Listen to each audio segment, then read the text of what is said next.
Millions of people caught a glimpse of today's solar eclipse. People traveled across the country and some across the world to witness totality. Here in North Carolina, people could still experience a partial eclipse. And this astronomical phenomenon is not just an experience that's amazing to witness, it's giving scientists a chance to collect data and better understand the universe for hundreds of years in the future.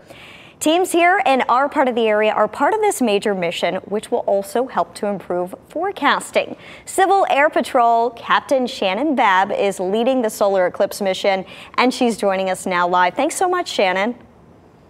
Pleasure to be here. So this is in partnership with NASA. Let's talk about who here in our area is involved and how some young students are being included. So we got to partner with NASA's Globe Observer Project.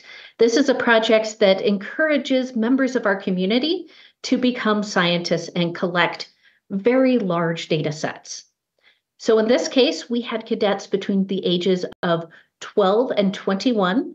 We had over 125 of them across North Carolina that helped collect data for 6 hours during the solar eclipse. So what kind of data are you looking into? And I'm specifically, of course, interested in some of the weather data and the forecasting impacts we'll see in the future from it.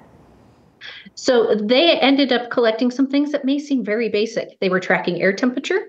They were tracking wind, speed and direction. They were also looking at clouds.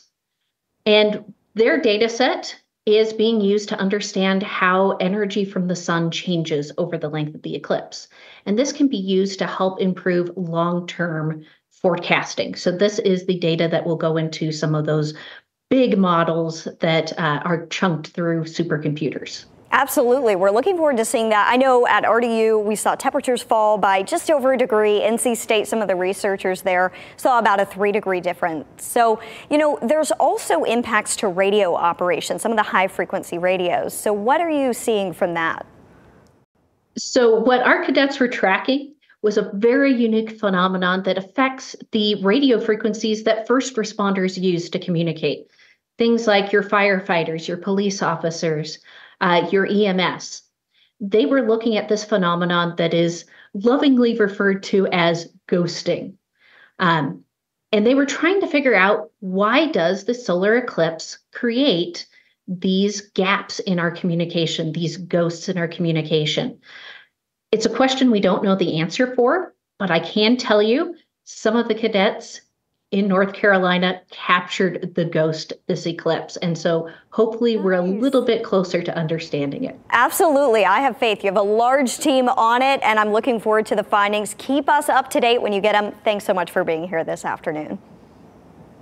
That is fascinating. Right. It is really cool stuff. There's so much to learn from events like this. So I'm really looking forward to seeing all the studies that we see come out in about a year at some of these research conferences. Just the power of Mother Nature, and when we talk about phenomenon in so many different ways, right? This is so interesting and so cool that these students get to have this opportunity. Mm-hmm. Very cool.